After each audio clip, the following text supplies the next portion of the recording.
Hello, I'm Toby Fox from 1.5 million new homes, the local government challenge sponsored by Redloft and Bugler Developments. Now the government wants to get 1.5 million new homes built, and its key delivery arm to deliver that national ambition is local government, whether it's as a planning authority or a joint venture partner or directly delivering new homes. So I'm here in Ealing in West London to find out a bit more about what works and what doesn't work, what needs to change to enable councils to deliver more homes. And I'm here in Ealing with the leader of the council, Councillor Peter Mason, who's very kindly agreed to spare some time, because local politics is one of the key challenges in getting those homes delivered. So I wanted to ask you, Peter, about the challenge in local politics. And can we start on that with the local plan? The local plan is like the main way in which local people can get involved in shaping the place and delivering new homes. So what's the status of the local plan in Ealing, and how effective do you think that is as a mechanism? So I think the first thing to say about sort of the politics of the situation is that actually the politics is pretty universal. Yeah. Local councils, elected representatives, we're here to do some really basic and simple things, which is to enable families to have happy and healthy lives, where their kids can get on ahead of them, their parents can live long and happy lives in local communities, but that fundamentally people have got a roof over their head that they can afford to pay for because they've got a decent living income. And whether that's made more difficult in London because of the cost of land and because of the availability of decent employment, or easier in other parts of the country, quite often more harder in lots of parts of the country, that's the fundamental. And I, as a Labour politician, and Tory politicians, Liberal Democrats, Greens, like we've all got different slightly cuts of ways of getting to that outcome, but very broadly speaking, all of us are in the business of making sure that people have got the things in life that they need to, be content and have pride and identity and a sense of belonging to a place.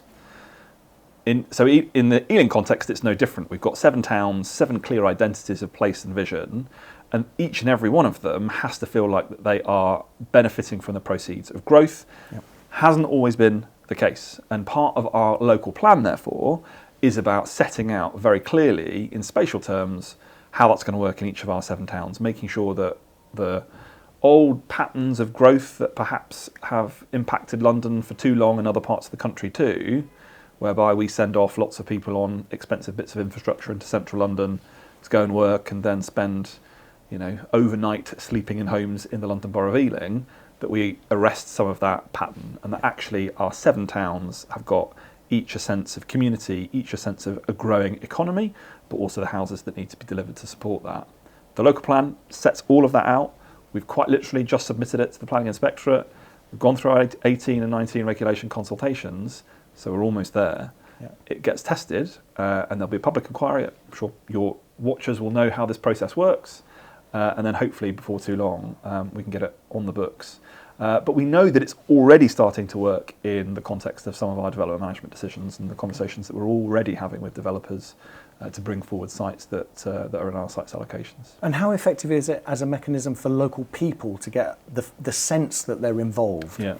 Well, I think the fundamental challenge, and as we get through the process of devolution and an increasing number of metropolitan combined authority mayors and indeed regional spatial plans in those areas, it has ever been the case that dry, often strategic planning documents can be things that turn people off. Yeah. But if you can give people a sense that this thing called a local plan is actually about a vision for the future, it's about a sense of security, about how their community is going to change, about what they can expect by way of economic growth, what they can expect by way of housing growth, by what they can expect by way of investment in schools and healthcare facilities and parks and open spaces. If you can do all of that, if you can bring the detail of technocratic language down into some clear concepts of how change is going to happen, I think that you can get involvement. It's really important that people have a contribution to the visions, both in spatial terms and in economic and in just envisioning full stop, that they feel that they have a part of that. Now that's either tested by the level of engagement that they have in it, or it's tested by the trust that they place in the people who are making those decisions and overseeing that activity. But there will always be a place for public involvement, engagement to control how they see those things shaping out and what will change in the future. And where do you see in Ealing the main kind of the resistance, if you like, to change? Like, how is that being expressed in terms of housing delivery? What kind of objections do you find you're coming up against, and how universal is that? Look, it's ever thus, and I've spent a lot of time recently looking at the growth of new towns in the 1950s, the 1945 Town and Country Planning Settlement from the 1946 New Towns Act, the 1947 Town and Country Planning Act, and to some extent that they were dealing at that time with some of exactly the same challenges that we have now, and in many senses some of the public information advertorials that were done at the time really speak to an interesting comparison. So you can look at cartoons with a very prim and posh British voice talking about a city in which people had to commute for an hour, where air quality was poor, where they saw tall buildings rising up out of the skyline because the city was crowded and in need of homes in the context of what was then still a programme of slum clearance and, of course, rebuilding from the Blitz. Yeah. The answer for them was new towns. The answer was Milton Keynes and Stevenage and Harlow. And to some extent, those arguments still play out in the current context that we have. Everybody has a fear of change. It's aversion loss. It's well understood in psychology. So why wouldn't it be equally in politics and planning too? So we have to be really mindful and careful that in this current debate about the sluggishness of a planning system in the context of being able to deliver homes, which is more a challenge as we know about money than it is per se the planning process itself, and people's fear that they're not perhaps having as much of the good stuff that they thought that they would in their generation, as opposed to generations before, that we don't learn the wrong lessons from an increasingly a fractious debate between YIMBYs and NIMBYs about whether we're pro-growth or anti-growth. It's not really the debate that's happening at the moment. The debate that's happening is, do people feel that they have a sense of aspiration and achievement that's immediately ahead of them? Okay. And if we can give people the sense that their community is changing in a positive way, and that they're moving forward in their lives and their children are moving forward in their lives, we can perhaps unlock some of this for and against mentality of a piece of land that might have a new building on it from the one that it's had before.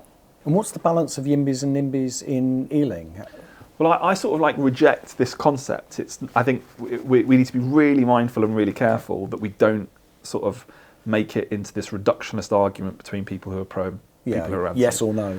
Yeah. Take for example estate regeneration. Mm-hmm. Historically, estate regeneration has been entirely challenging and an impossible task, with perceptions that the demolition of maybe a 1950s built concrete panel housing estate should be opposed come what may. And often, actually, if you dig a little bit deeper, the people who live in 1950s built concrete prefabricated homes can't stand them. They can't stand them because they're expensive to heat, they produce mould and damp, they're not particularly nice, they're not particularly pleasant. The architecture of the 1950s is not anything that we would do today in terms of an alienating environment. Scale. Yeah. Exactly, and I grew up in a prefabricated concrete semi-detached house, and some of my earliest memories are picking the mould out of the caulking of the crittle windows, and with the condensation running down the inside of those windows. And if you look therefore at some of the challenges and the way that we've approached some of those challenges, more often than not, the arguments against estate regeneration and change in the community are not from the people who live on those estates themselves, but they're from the neighbours and the overlookers and the onlookers who fear what change might bring to their local community, and perhaps also a little bit of unfair views as to some of their neighbours. Mm-hmm. You talk to residents of council estates, as we have done with the introduction of estate ballots, where we enter really deep and meaningful conversations about how people live on their current estate, what the options are, what the alternatives are, and we give people cast iron guarantees about their rights to return, their rights to be able to live a happy and healthy life in the community that they've been with. Going to the extent and the detail of working with families who perhaps have been neighbours in old blocks to make sure that they can return to being neighbours in new blocks. Yeah. We consistently demonstrate right across London, residents vote in favour of estate regeneration. Yeah. So proper meaningful conversations about how change happens can unlock your ability to move forward in a more consensual, less conflictual way. Yeah. But you have to embrace the fact that that conflict is still, to some extent, going to happen. You can't please 100% of all people at all times, and nor can 100% of people get what they want at all times. We live in a community, we live in a society. It can't be a cohesive one unless we're all willing to make some compromises along the way. And some of those compromises need to be about where your children and my children and their children are going to live in the future. Forgive me if this is a bit of a rabbit hole, but just extrapolating from that, so someone's got to take a hit Yep. for the greater good, Yeah. and the only way to get that to happen is to concentrate your ask on the people who are going to get the benefits. If you ask them, would you like to go ahead, then they're going to say yes because they get the benefits. Yeah. How does that relate at a time when viability is really tough? And there's constant talk of like densification Yeah. and getting higher and Yeah. building more towers and so on in order to make schemes more viable. How do you get that through that kind of process? Because if you're only talking to the people who can Yeah. benefit, they by and large aren't there because they're Yeah, going to be yeah. people that are moving in from somewhere else. So I think that's loaded up in many different ways. I know, and I don't mean it in a loaded of course. sense. But partly the challenge is this is also about where we draw lines on a map. Yeah. Right. This is also about where we draw lines on a map. Why is it that in modern planning processes, a local authority with a defined boundary can go to a planning and consultancy and ask them to produce a strategic land assessment and also a strategic housing needs assessment, Yeah. and for both of those processes to produce the exact same number, Yeah. which is quite often what happens. Yeah. Local authority A will determine what their housing need is, and then they will go and scour the entirety of their land and then say, hey presto, we've got land that can just about meet our housing need. But they can do that because they draw lines on a map. Mm-hmm. When we were tackling slum clearance and we were tackling the consequences of the Blitz in central London in the 1940s, we invented new towns and we invented large swathes of new suburban settlements on the outskirts of London. Yes, with a green belt that protected too much urban sprawl at that time, but we accepted that London wasn't going to be able to meet its housing demand by only looking within London's boundaries, made all the more complicated by brownfield development, even more complicated now because of all of the things that we expect of a development in terms of biodiversity net gain, pollution, all of the things that we've gradually put into the planning system to ensure that we build good quality homes and good quality communities. We have to start asking ourselves, if that was the case then, is that also the case now? Okay. And if we accept that the complications of London's housing market right now, in terms of the cost of land and the cost of building, the cost of labour, the cost of materials, all mean that so much of London's housing supply isn't viable, build-out rates across the city having dipped to 10% of all planning applications in recent times, down from 25% just 10 years ago. If all of those things are being true, there's no point having a conversation about where development should go if the development that can go there is no longer affordable and can't be delivered. Yeah. So you then have to start asking some fundamental questions about, okay, well, where's it going to go? And therefore, which bits of the country, what boundaries, what collaborations, what cooperations need to happen? And therefore, if that means that we need to start having a more sensible conversation with the rest of the South East about London's growth, then brilliant. But there's a second part to that too, which is also about addressing the challenge of the growing UK economy and ensuring that other parts of the country where have also got the ability to grow their economy and to grow the jobs and to grow the employment and to grow the industries that are going to attract people that are going to want to live there. Part of London's challenge in its housing market is not one necessarily only of supply, it's also of demand. Okay. Lots of people want to work and live in London because this is where the economy is at. This is where pioneer and frontier jobs are, unfortunately, sometimes at the expense of other parts of the country.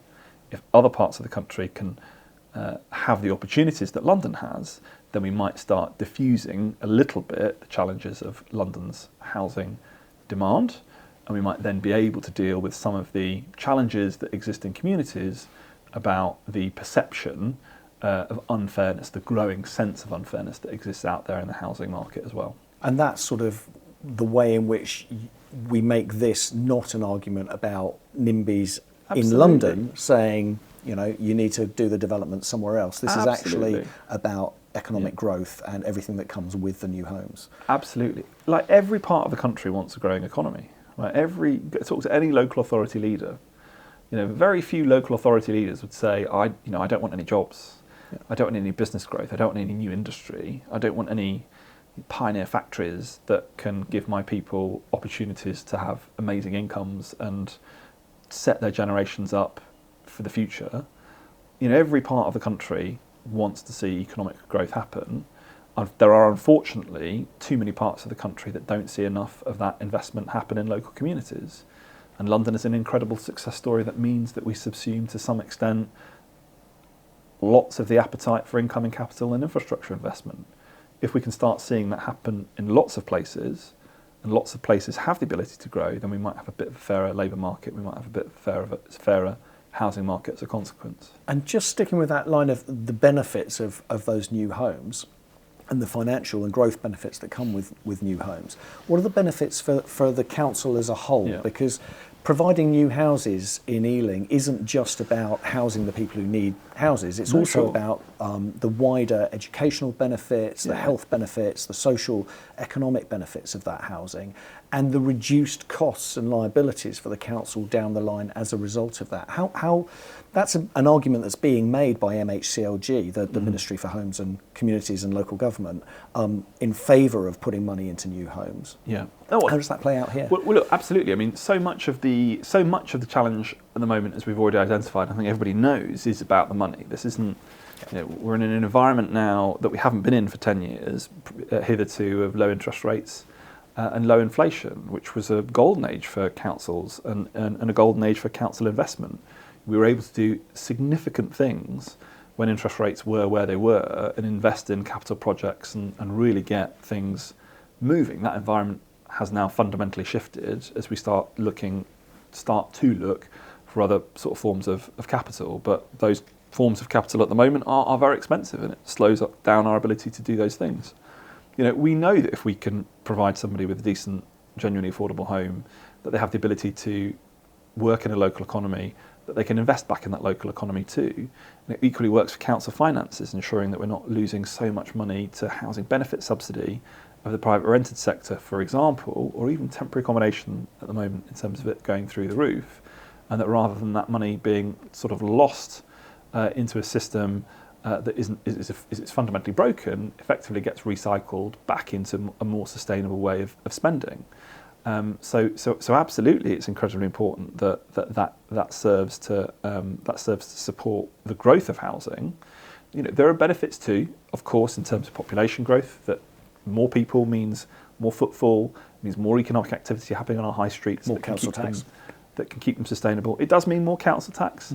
It also does come with a kicker. More people, of course, means more need for public services. Yeah. And depending on the type of housing that you build, unfortunately, it was the case. The council estates that were built as a consequence of the 1945 settlement were general needs homes, that anybody could access those homes.